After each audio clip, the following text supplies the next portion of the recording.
Hello, everyone, and welcome to Wargamer Online's review of the Gloomspite Gitz. I'm pretty happy. I see bad moon arising. We're pretty excited about this. I'm pretty buzzed. I'm hoping audio is okay. I've had a quick change around in the studio today, so things are a little bit hectic. And it was we were out and we got back fairly late, so it's all on. We're just going to do what we can with tonight's show. The dog is free and loose as well, so expect Lola to just burst through, break the green screen. Yeah, probably tear the green screen down a bit. Have a go at something, probably bark at something. Oh, chill bark. But that's none of that madness. Wow, yeah. Is what we're here to talk about. We're talking about the madness that is everything going off behind us here. The bad moon rising, the Gloomspite Gitz. We've had this book, what, a week ago? About a week now. No, wait, longer. In fact, we had it a little bit longer, haven't we? Something like that. I think it's fair to say this is the most read Battletome we've had between us. We fought over this, haven't we? Kept stealing it off each other, going back through the story and those kind of things. Now, I think it's important to say we do have the book in front of us, and it is extremely exciting. Woo! And we'll be going through page by page, not all of it, but we'll be talking through some of the sections. We'll be showing some of the pages, but of course the main caveat, this book is so good, it is absolutely worth the money. Buy it. Even if you don't want to do the army, it's worth the money. It's worth the money for the lore, it's worth the money for the background, it's worth the money for the giggles. Just the simple word Gobapalooza has been chanted numerous times throughout our household over the Christmas period. Gobapalooza! In fact, it turned into a kind of Marco Polo kind of game where I'd shout Gobba and you'd shout Palooza. So there's a huge amount of fun in this, without a doubt. So whether you're a Grot fan or not. I know that Sam's in the chat. Saw Sam today as well. He's had a quick thumb through the book, but very quickly, I think we're going to be seeing Sam doing some grots at some point, no doubt. I think it's fair to say you've gone really blurry. You have gone really blurry. That is really just do that. Oh, I like that now. Okay, let's see what happens. I'll tell you what. I'm going to fix that. I'm going to fix that in a second. But before we do that, I want you to talk a little bit about the book, and maybe that'll be easier. There you go. I can fix that. Don't worry about that. There you go. You're back. Classic. Probably not for the best, but hey. We'll sort that out in a minute. Okay, so we're going to have a quick look at. Hello. Nothing's working. No. What have we got in the book? We've got the rise of the Gloomspite Gitz. We have a section on the Bad Moon, which covers various things. The Dark and Destruction, the Soul Wars, the clammy corners of the realm. So there's a big introduction about how all this is happening. Yeah. We're entering, certainly as far as a whole host of wonderful little goblins are concerned, the Age of Lunacy. We've got the Gloomspite hordes going through the kind of some of the background fluff, the armies, the rise, if you like, of some of the loom bosses. And then we're kind of into the classic gallery section, painting, awesome section by the way, and into the armies. So we're looking at allegiance abilities, path to glory, war scrolls, and finally your pitch battle profile. So it's a good old book. We're looking at least 111 pages long. I think it's actually longer than that actually when we get into these things. So yeah, well, okay, a few more pages. 112. We can live with that, can't we? So right, okay. From below comes the Gloomspite Gitz. Jack, first impressions for you? Well, just off the book. Yeah. I like it. I think they've done something interesting with grots, which used to be laughable. And now you're laughing, and then they get close, and then you're actually kind of scared because there's a lot of them. Yeah. I think that's the thing. It's definitely a book of... well, I think it's fair to say it's definitely a book of synergies. It's lots of synergies. And it's interesting because they've kept the synergies still truthful to the lore. So it's not like the powers are just powers. They actually make sense. As much as grots can make sense, you know. But the powers make sense to the lore. And they have made sure of that. Like when you read the lore and everything, that it does make sense. Right, I'm getting audio is scratchy. That's pretty bad news if that's the case. Mine is static too. Right, okay. Maybe I should have checked the chat a little bit beforehand. Okay, what can I do mid-show to fix that? Because I've pretty much got an idea of what that problem is, and I'm slightly concerned. There's not a lot I can do about it between now and then. Right. Okay, I'll tell you what I'll try and do. Let's just see how bad this is. Could somebody say actually just whether the audio is any good or not? We did a test record and the audio was fine with that, so I'm slightly concerned about that. I'm going to see what we can do. Hold on a second.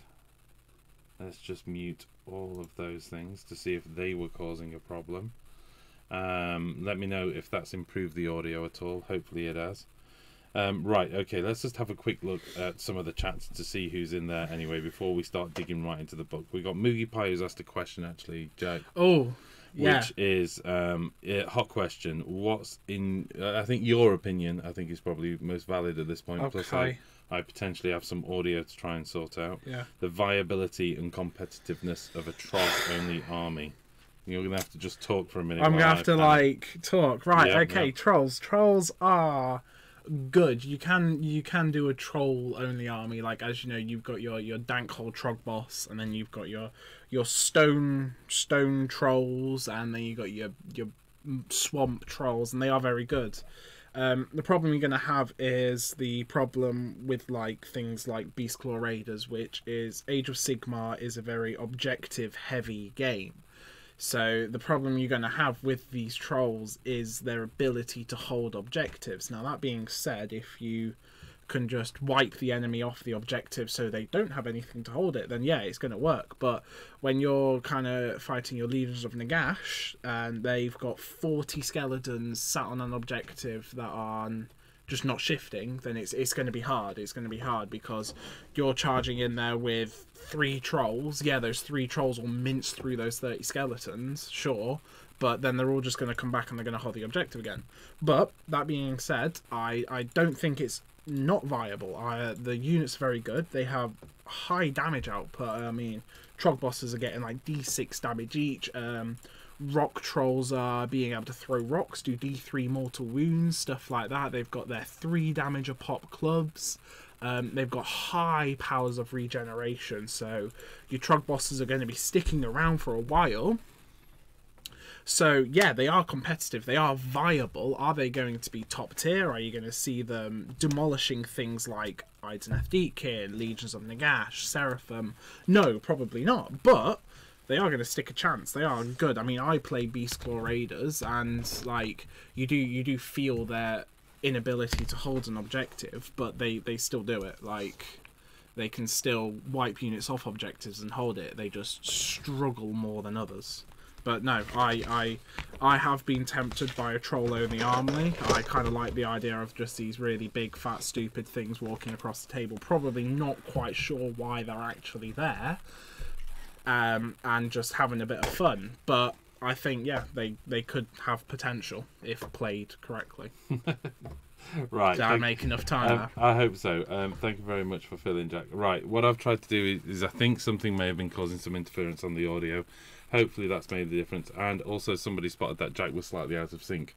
And hopefully I've also fixed the sync issue as well. But there was just whiny noises in the background.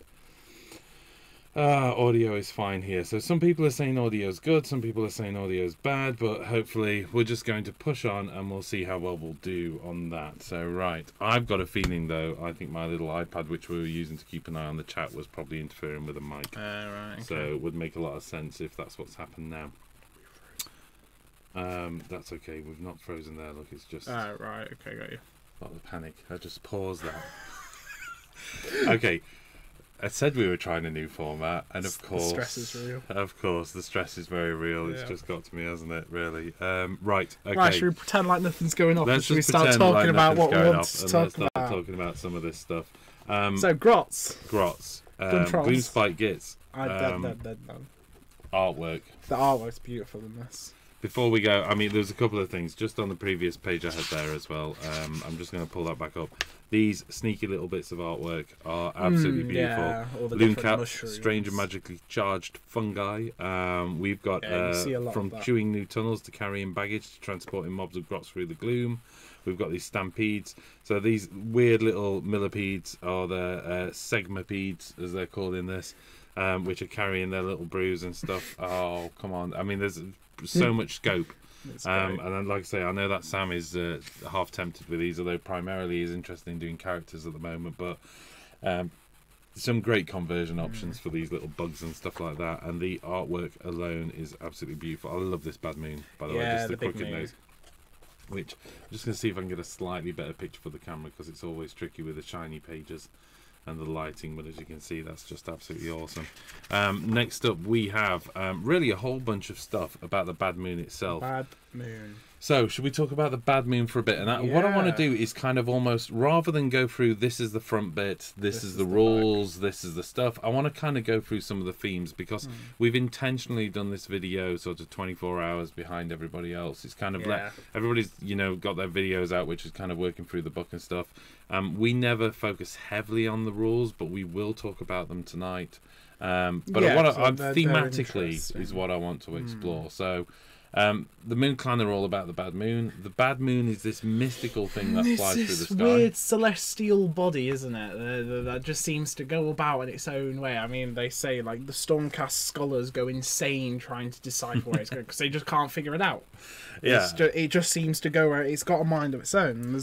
And the Gobbos believe it to be various different things. So we've got they've got a just pure, it is Gorkamorka.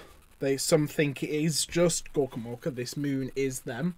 Others think Gorkamorka tried to take a bite out of it, and in doing so, one of his tooth broke off. I think so. And it then channeled his weird Gorkamorkery weird magic just into weird it, power. And it then became this fell celestial body. You've got the Spider Fangs, who think essentially that Gorkamorka a spider bit Gorkamorka on the heel. On the heel.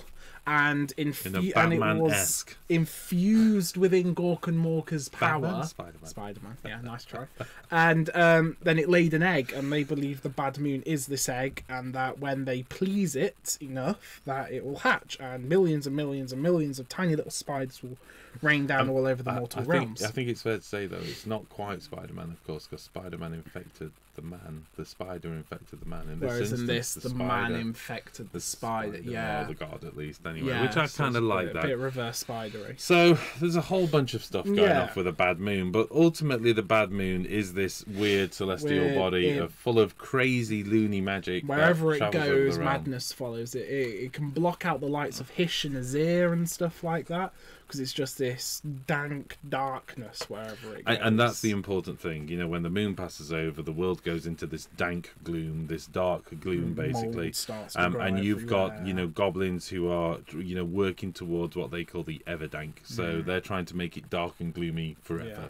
You know, a permanent night, get rid of daytime. They hate sunlight, don't they? It's that whole, I love that, the kind of legend thing where they chop the unicorn's horns off and to make it's forever night. And I always thought the goblins in Legend, and if you haven't seen the movie Legend, go check it out, because I thought the goblins in Legends were perfect, to be honest. Really sneaky, gitty people. Yeah, which is exactly what the goblins are like. But there is a goblin, a loon boss amongst all of them, and this is Scragrot. And he's determined to bring about the Everdank. The Moon Clan spoke to it. The Bad Moon spoke to him, didn't it? Bad Moon actually spoke to him.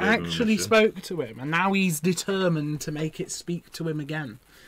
No matter what he does, it just doesn't seem to speak to him. But now he wants it to speak to him again. And he's come up with a way of predicting its path. He's built himself an asylum, a loony asylum, basically. Shaman, around an unnamed realm gate, isn't it? So he gets a bunch of people, and he, you know, pumps them full of mushrooms, and they go loon crazy, and he crams them all into his asylum. There's a beautiful piece of illustration, actually. Let me just bring this up because I really love this. This is the realm gate here. You've got, and a bunch of crazies with mushrooms growing out the top of their heads and those kind of things, and waving moon symbols around and those kind of things. And I really like the fact that this is his way. This is how he's going to predict where the moon is traveling, and therefore he knows where to be at the right time for the most amount of lunacy. Because the idea is that if they please the bad moon, it will stay. And that's what they aim to do. They aim to please the bad moon so it will stay forever. And of course, this is represented in the rules. The allegiance ability. We've got the path of the dark moon, haven't we? This way. Are you sure? Keep going. All right, thanks, Jack. Keep going. You know what? No. I knew I should have put something in. There. So we've got the allegiance ability, which is essentially the bad moon rises. Now I think it's fair to show this because one, I've seen a few other reviews show the page in its entirety, and plus GW have basically just released it anyway in its entirety, haven't they? And they've said to everybody this is what it basically does. So you can choose one of the 4 quarters where the moon starts, and essentially what happens over the period of the game is it can move forward 1 or 2 paces, basically 2 spaces, and depending on which quarter, and it can you can come down, you can go back up, you can go across, you can go over here, you can go, you can go back like that. You have to go this direction of travel where it travels in from there, sort of thing. So there's no the idea it kind of across. Orbits along the battlefield. Exactly, and depending on where it is, it has an effect, and you roll a dice to make that move basically, and on a 1 it doesn't move, it stays where it is, so there's a chance it doesn't go moving, but that's not the end of the world. On a 2 to 5 you can make 1 move, so if we were here we can go to here, I believe, and then onto there. On a 6 you can actually make 2 moves, so you could leap it right in turn 1 straight to the center of the battlefield. Which you're gonna find out sometimes you might not want to do that because the bad moon can disappear, so it can orbit off the table. If it goes back to another corner, it can orbit off the table, but you kind of see these, there's lots of synergies that all start going off for your moon orbit, the Scragrot. His command ability can allow him to choose how far the bad moon moves. Yeah. So if your bad moon in the previous turn has orbited up to the center, which is kind of where you want your bad moon, you can then use his allegiance ability, his command ability for a turn to keep it there, which is 2 turns of entire illumination of the board. We've got Fangs of the Bad Moon. So if your army is a Gloomspite Gitz army, at the start of your hero phase, you can pick 1 enemy unit and roll a dice, and if the roll is equal to or less than the number of models affected by the light of the bad moon, D3 mortal wounds. So it's already one unit's taken D3 mortal wounds. Then you've got add 1 to the casting rolls for wizard affected by bad moon, and you're also subtracting 1s from all other enemy which wizards. Is amazing because again, people are talking about synergies. You're going to be finding a lot of casting synergies because a lot of the spells are very interesting with grass. I don't think you can overstate how powerful that is. No, that's nuts powerful. No. Yeah, that's it's only it's only 1, but 1 makes a huge difference in a D6 based system. Especially when you start stacking up all the other abilities. Yeah, that is great in its own right. Lunatic Inspiration. If your general has a Gloomspite Gitz keyword, what does this? You receive 1 extra command point. That's great. 2 command points at the start of your turn. Done. We as Squigs, unit can attempt to charge even if they ran in the same turn. Fast Squigs. Great.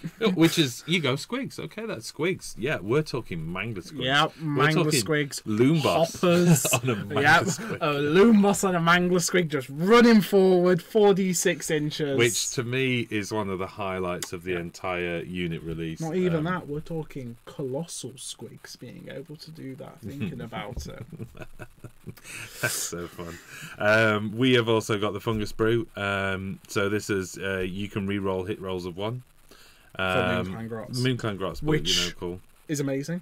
Yep. Big unit of 60 Grots running forward with their poking spears. And then the Spiderfang Venom. So if you've got some Spiderfangs in there as well, this is causing 5 5 up instead of a 6 for mortal wounds. We're gonna see. And is that on the roll of hit, is it? Yeah. Is the ability, isn't it? Yeah. We're going to talk about that as well. We'll be talking about that. Yeah. And the Troggoth renewal, of course, and which is your regeneration, and you can double the number of wounds that heal by the ability. It's crazy. Your Trog boss being able to heal 6 wounds just in one turn. Yeah, and you can either double it or you can re-roll it. Yeah.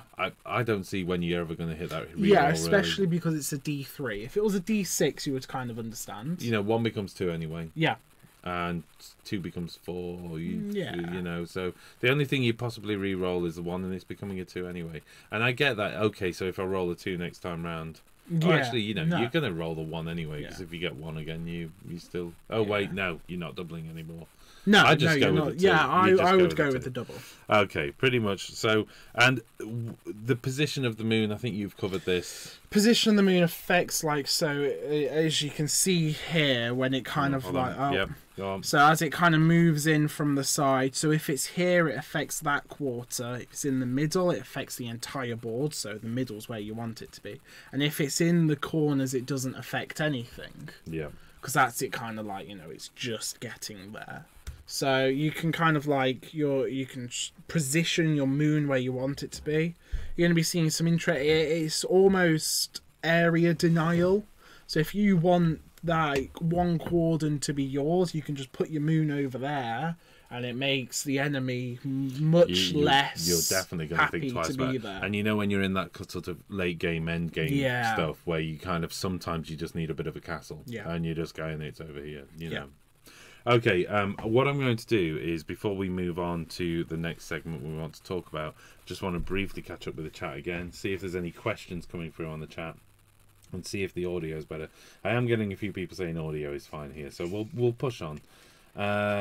Forget the book. Did you get those dice as well? In terms of order, no, I've not ordered the dice yet. Is there a rule that incapacitates enemies due to mushroom intoxication? Well, sort of. Yeah, well, do you want to talk about it? There's, I can't remember where it is. I feel really bad. I'm thinking this is Boggle Eye. Oh, it might. Yeah, that's it. It's the Boggle Eye. So one of your Gobbapaloozas, your Boggle Eye is a bit weird like that. And his spell basically is what I think it is. Yeah. So either one of your units doesn't have to take Battle Shock. Amazing, your grots, you don't want to take Battle Shock, you're going to be losing a lot of dudes.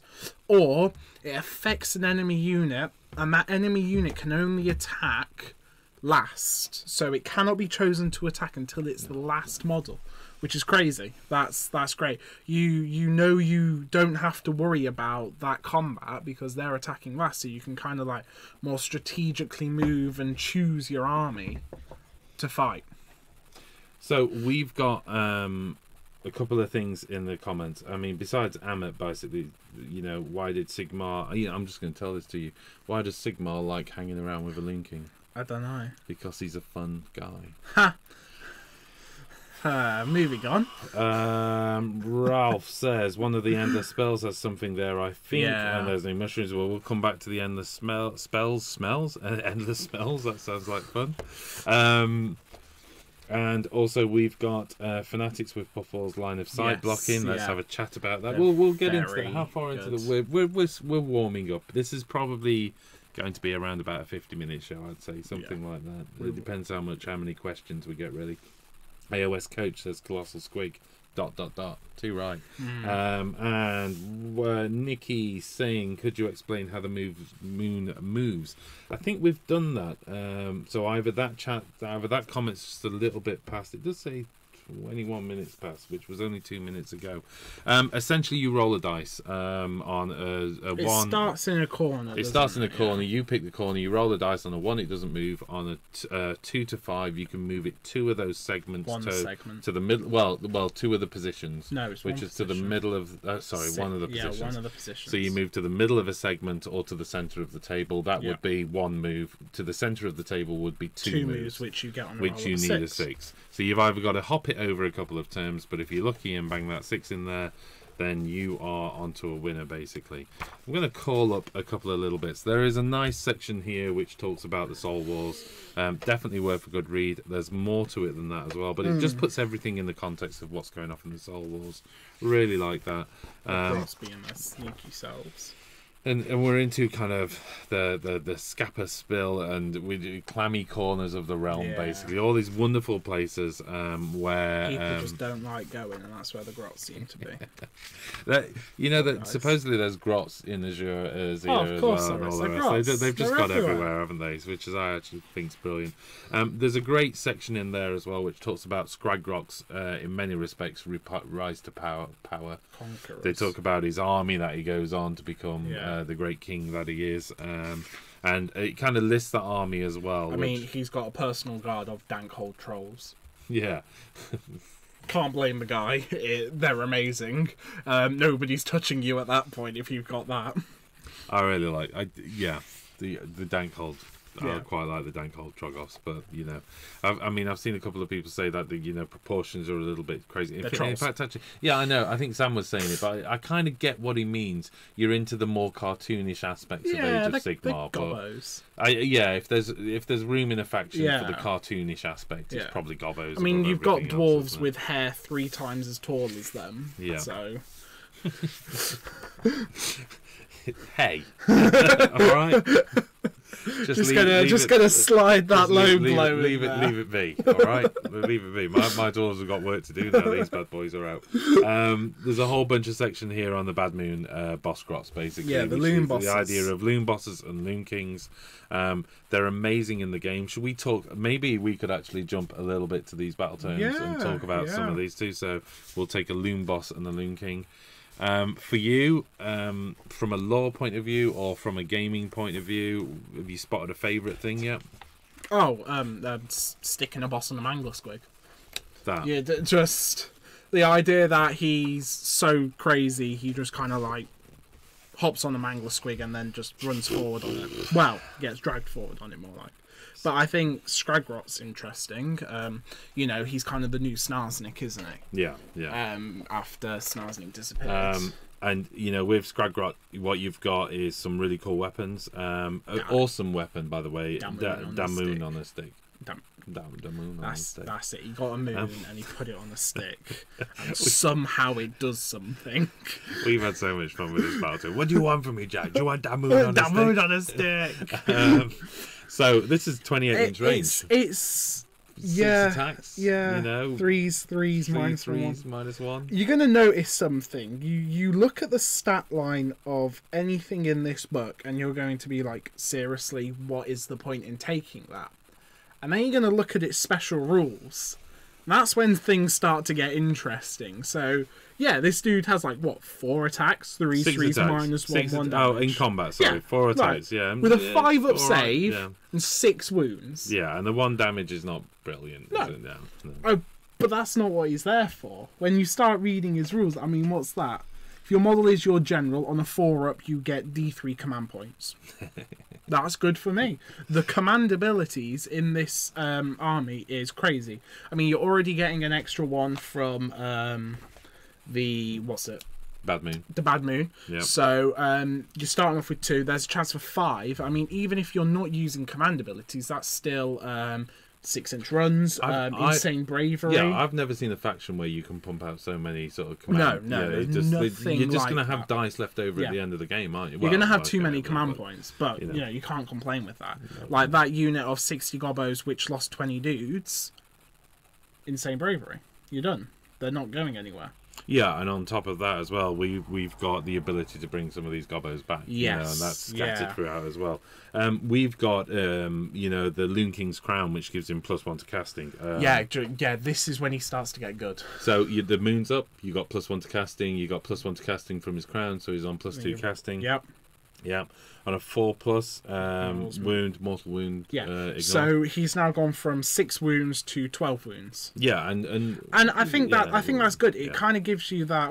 You're going to take that many wounds to knock him down. Yeah, and it kind of gives you that because they don't want a Grot King to have loads of wounds because he's a grot, he's tiny, he doesn't have lots of wounds. He probably will just like die if you backhand him. But they need to kind of bring in that survivability, which you're going to see with like, you know, your Gobapaloozas. They're trying to do that.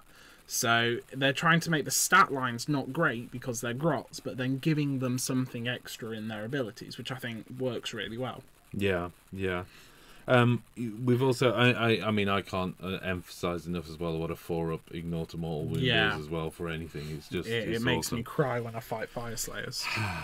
Right, we've also got Nick It. That's my favourite casting spell. value of 8, but let's face it, he's going to be passing that on 6 if you know what you're doing. Probably pick one enemy unit within 4. 18-inch. Unit that the model belongs to suffers D3 mortal wounds. We've possibly already dished out D3 mortal wounds. In addition, if that model has an artifact of power, the casting value is 10+. Then the model's artifact can no longer be used. It was to enhance a weapon, and the weapon reverts to its normal form. Which is great. When you read the lore behind it, basically 2 big green hands just appear and start like rifling through these dudes' pockets, and that's it. So the dude's got an artifact of power, and he's like, "No, I'm gonna have it. It's mine. Nick it." So he just grabs the artifact. What I really like about that is it's an 18-inch range. It's like, how long is this dude's arm? I know it's a magic spell, but you know what I mean? It's just like, it's great. The ability to permanently steal people's artifacts of power is going to be so frustrating. Yep. There's an important point as well. There's a command ability. If you absolutely need a bad moon somewhere, then he can push it on. You can choose how far it moves. So, which either you use it for that, or like I said, like as soon as it gets to the middle, you pop his command ability. and he's just in the leave middle it for there. 2 turns. Yeah, it's a once per battle. Yeah, it's once per, and he has to be a general. But you know, you're leaving it there for. Well, yeah, what an incredible model. I mean, I know you can pick other generals, but such a beautiful model. We were also going to talk a little bit about the loom bosses. So the options for loom boss are loom boss on a Mangler Squig. Yep, beautiful. That's great. Mangler Squigs have got this interesting mechanic that we've not seen before in a Battletome. Yeah, the kind of the damage table peaks, doesn't it? Yeah, there is a trough rather. Yeah, I suppose it would trough, wouldn't it? Yeah. We've not seen this before. No. It's on several of the things actually, but I think mainly around the big squigs certainly. So you get affected by wounds as other large creatures do. But what's interesting is 0 to 2 you're good, 3 to 4 you're in trouble, 5 to 6 you're in real trouble. 8 to 9, you're actually starting to get better again, and by 10+ wounds, you're back to the start. So you get worse for a bit, and then as you get towards the end, you get better. Which kind of makes sense because they're at full health, and then they get bad, and then they start getting angry. Yeah, I could go with that. They just get a bit crazed up, don't they? They go into a thrashing frenzy, maybe, or something like that. That's affecting move. It's affecting the amount what it takes to hit. Thank you very much for subscribing, whoever that was, but unfortunately I've not got notifications turned on. I've just got loud sounds, but thank you for subscribing. It affects what you're taking to hit, basically, with the huge fanged filled gobs, and it's affecting how many attacks that you've got with a ball and chain. So good stuff to have. You can also just stick the loom boss on the base. He's quite happy trotting around on his by the own way, feet. his command ability is probably my favourite thing ever. I'm the boss, now stab him good. And that's the thing, is that all loom bosses know that loom bosses don't fight. You get other people to fight because you don't want to fight because you could die if you fight. Yeah, you're a grot. They're not other friends. Yeah, I'm the boss. Now you stab them good. I'm going to sit back here and everything will be okay. So this is 24 inch, is it? Wholly within 12 of a model with this command ability, or wholly within 24 inch of a model with this command ability. That is your general. So great, because, second edition, you can still use this command ability. Yeah. You're not shy on command points. No. So, okay, but we're wholly within 12 inch. So, he's got to be standing behind some dude, really, isn't he? What does this give, basically? An unmodified wound roll for attack made by that unit in the phase is a 6. The attacked inflicts 1 mortal wound. It's all right. That's good. When you stand him behind. 60 grots launching 120 attacks. You're gonna get some sixes. You're gonna work hard to get those all in base range, but you know it's the hammer of it. It's the math hammer of it, isn't it? You just go. You're gonna roll a few sixes there, without a doubt. And then something else, like I was saying again with Scragrot, with his stat line isn't great, but he gets better because of his abilities. Like all Loon bosses, apart from the one on Mangler Squig, have Dead Trixie, which is you're subtracting 1 to hit him, which is great. That's subtracting 2 in the shooting phase because of Lookout Sir. Yeah. So again, it's just making them that more survivable. And we all know what -1 to hit is like. It is horrible.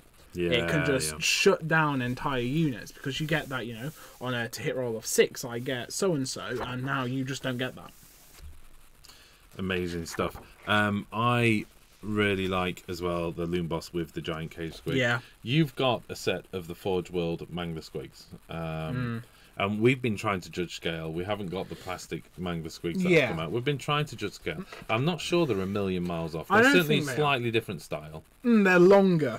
They've kind of got that length to them. They've kind of got that just length to the body, haven't they? Let me see if I can bring these guys up. There you go. So that'll be a good shot of them, or at least I think it is if I can press the right button. And your head's in the way, so let's just do that. Okay, so there you go.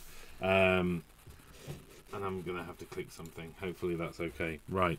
So they're different. I'm not sure they're huge. I think they're, people have been asking what's the Forge World ones look like. Yeah. I think they're kind of like the size when you look at how big the grot is on top, the grot actually looks quite large. So yeah. So I don't think these things are huge by any means.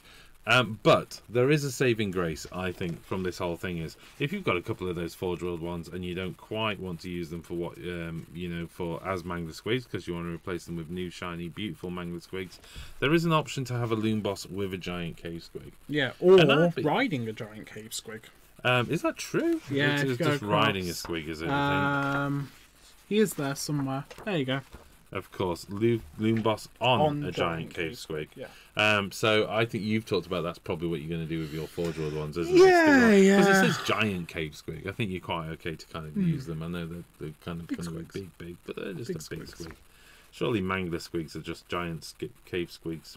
Yeah, tied together with some wrecking balls. Okay, what else have we got going off in the book that we'd like to talk about? Or, you know what, I'm going to check the questions just for a second and see what people say. I'm laughing because David Ellis just went, bah, 4+ ignore means nothing to me. No, it doesn't, David. Not when I'm up against what you were fielding, my son. Okay, clearly got some naughty boys on the chat at one point, though, and Coleman's taken care of that. Thank you very much, Coleman.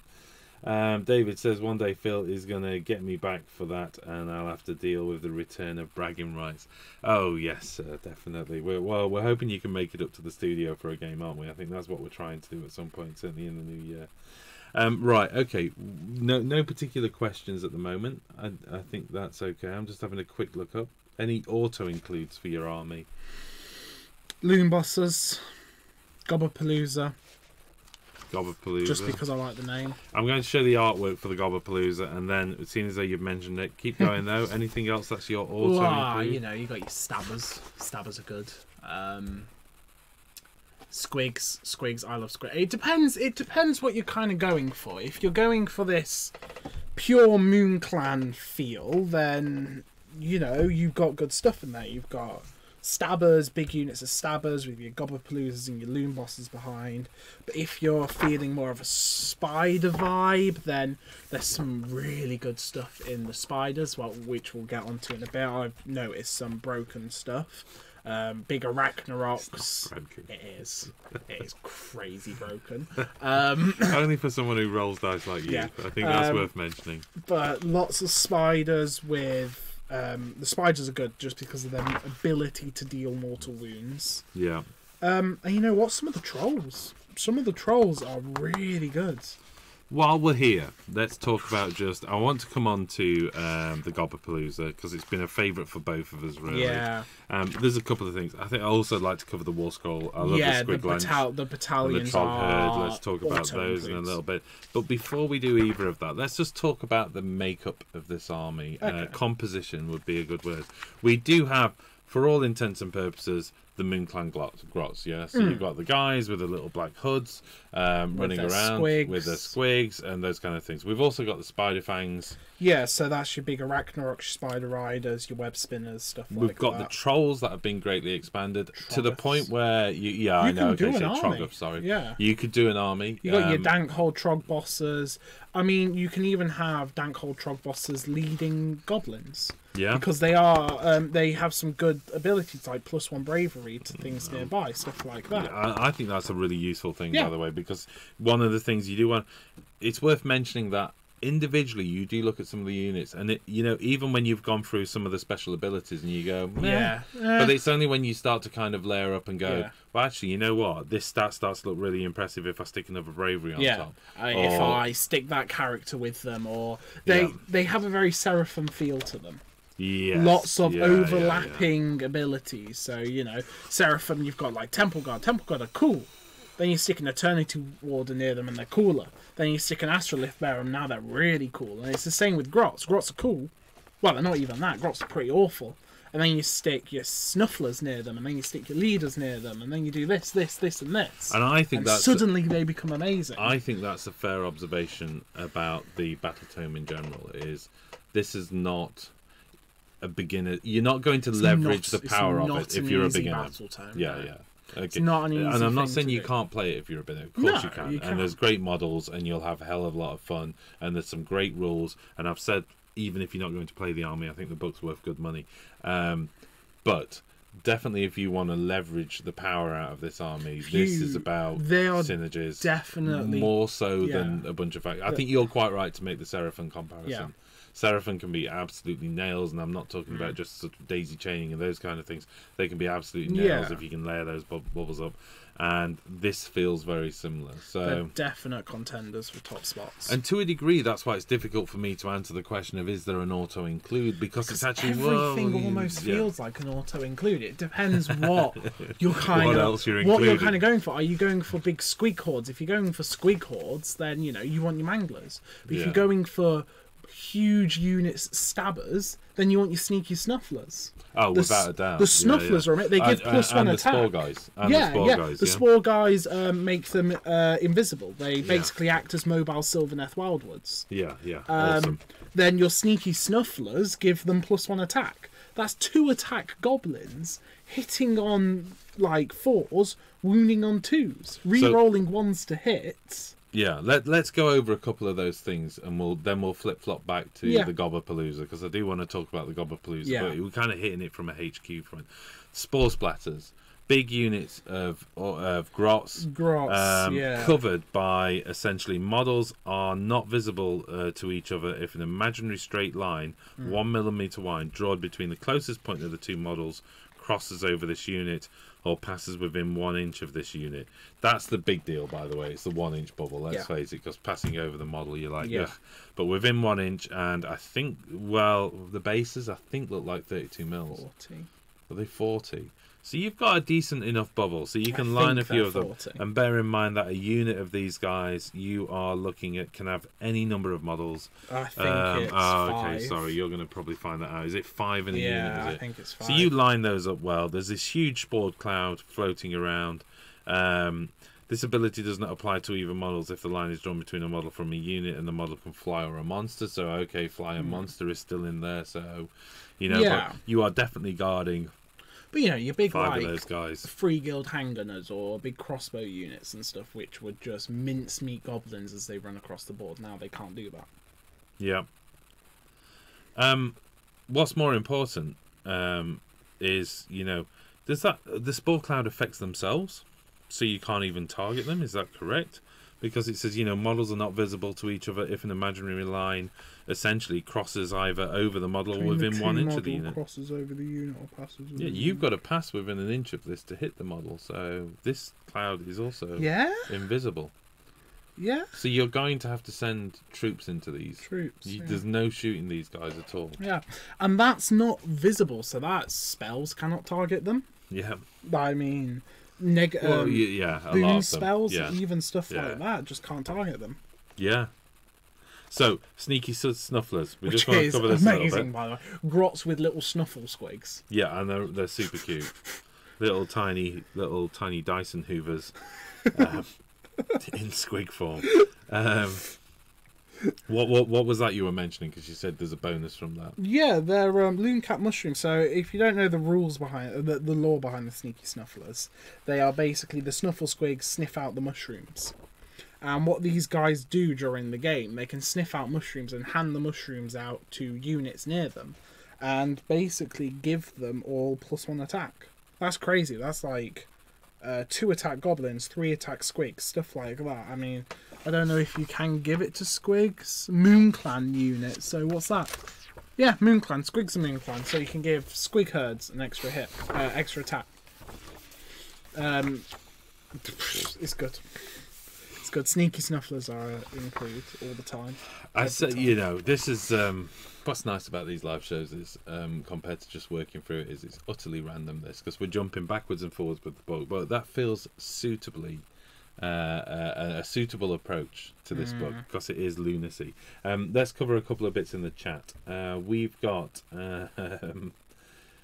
Ralph saying now they're starting to sound interesting if they're a bit Seraphim-like. Amit says with too many units relying on synergies in their rules, is there a risk that as a tactic it could fall down like a pack of cards? I think there's plenty of backup. Yeah, and they're relatively cheap on points. Made it incredibly hard to target your loon bosses and stuff. Yeah.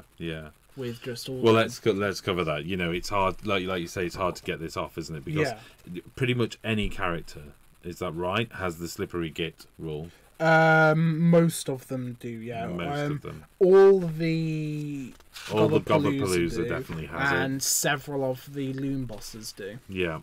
I mean, maybe not on the cave squig. The Mangler squig doesn't. Nope, and that's fair enough because you've got a feeling he's not really dead Trixie, is he? No, he's not dead Trixie. Just probably going to be dead. Talking of that, you do have dead Trixie with the loon boss as well. So dead Trixie with the loon boss is subtract 1 to hit rolls. That target the model. Now there is a difference because the Gobblepalooza get slippery git, which basically gives them an additional -1 on lookout, sir. So it's -1. -1 to hit for attacks made from missile weapons, which is So you then you've got the. Whereas loon bosses just get the period -1. -1 for attacks that target this model. Yeah. So that would still stack on lookout, sir, against missile. But they also get the -1 to hit in combat. Yeah. Which is pretty cool. Again, you're not going to get that, of course, on the Mangler squig, but who cares? Because when you're on a Mangler squig, you're having a whole world of fun anyway. Yeah. Right, Gobblepalooza. Gobblepalooza is made up of a Scaremonger, a Brugit, a Spiker, a Boggle-Eye, a Shroommancer.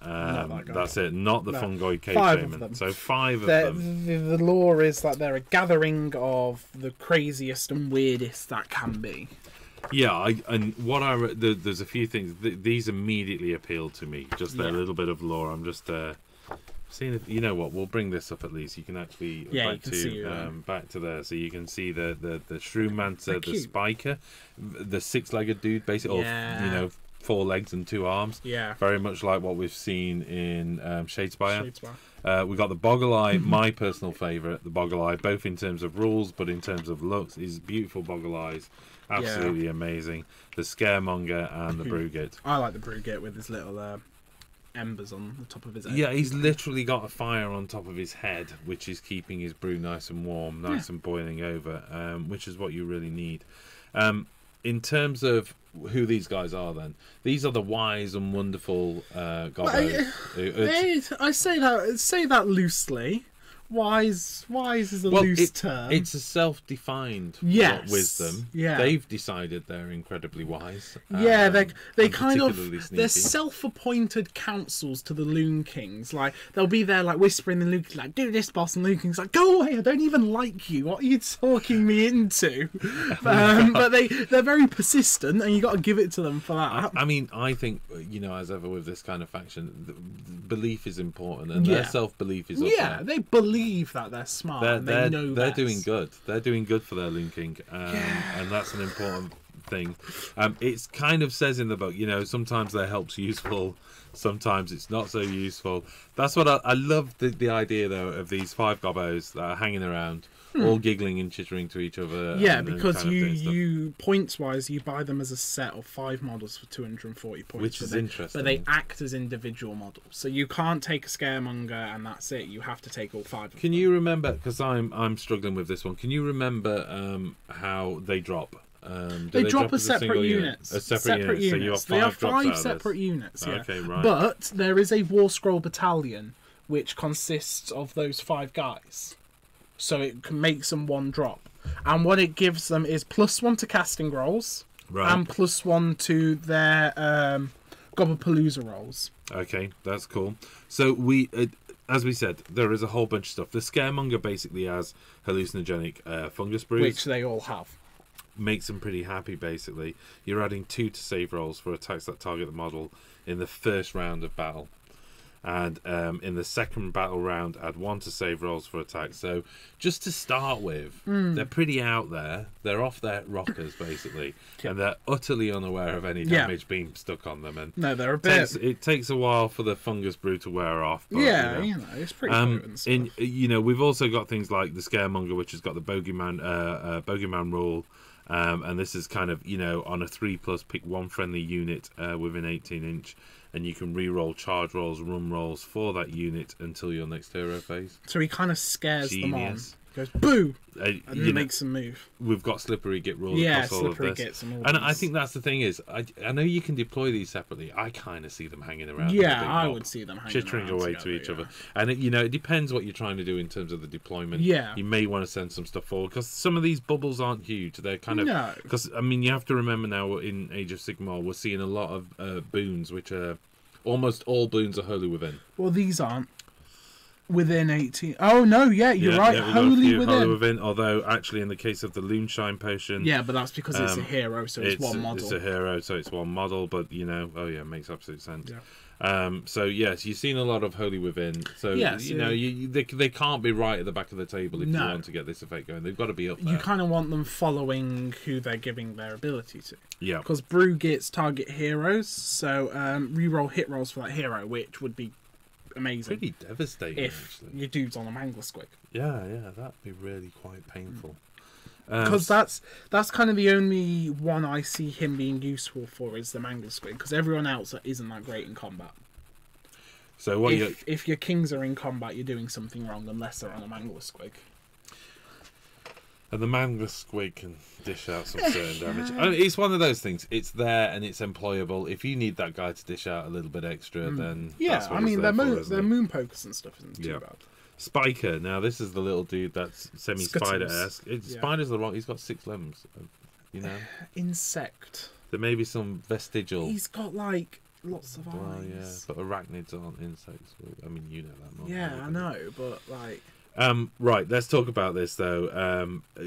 Both with all of these, Slippery Git and hallucinogenic fungus brews are always in there, but this guy is a poison brewer. That's what he does.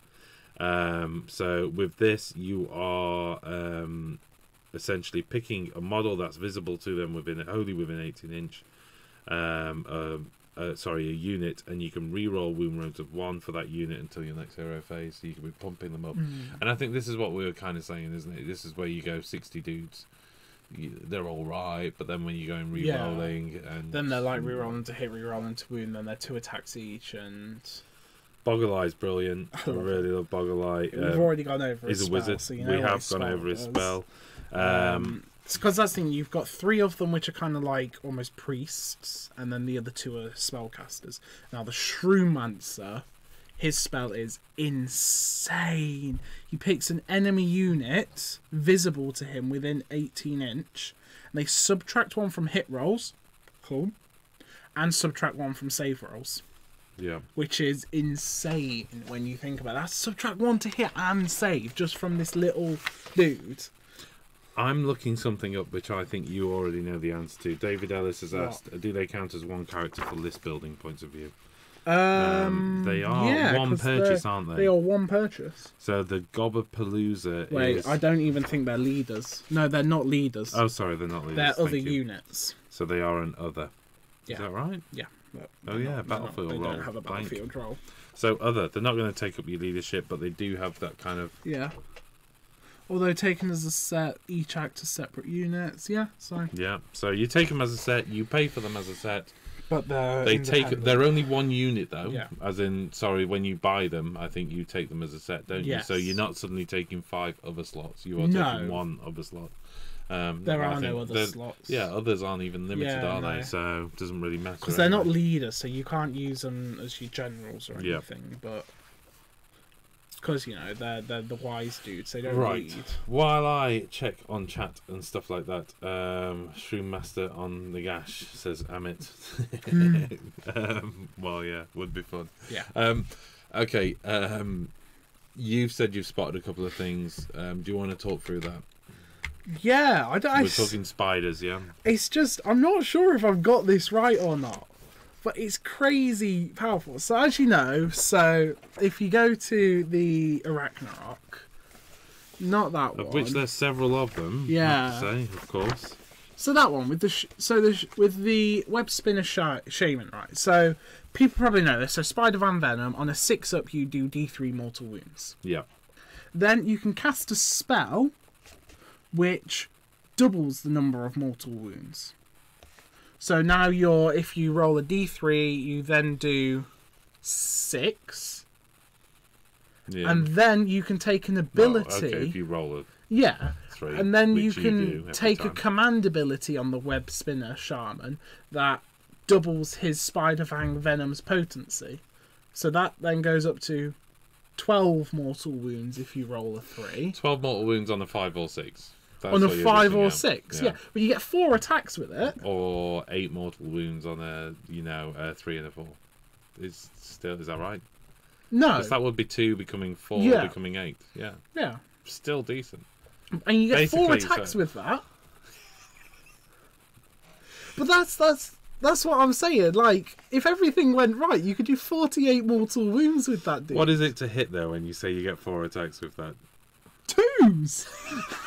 2s to hit, 3s to wound. I'm trying to see where I've gone wrong here, but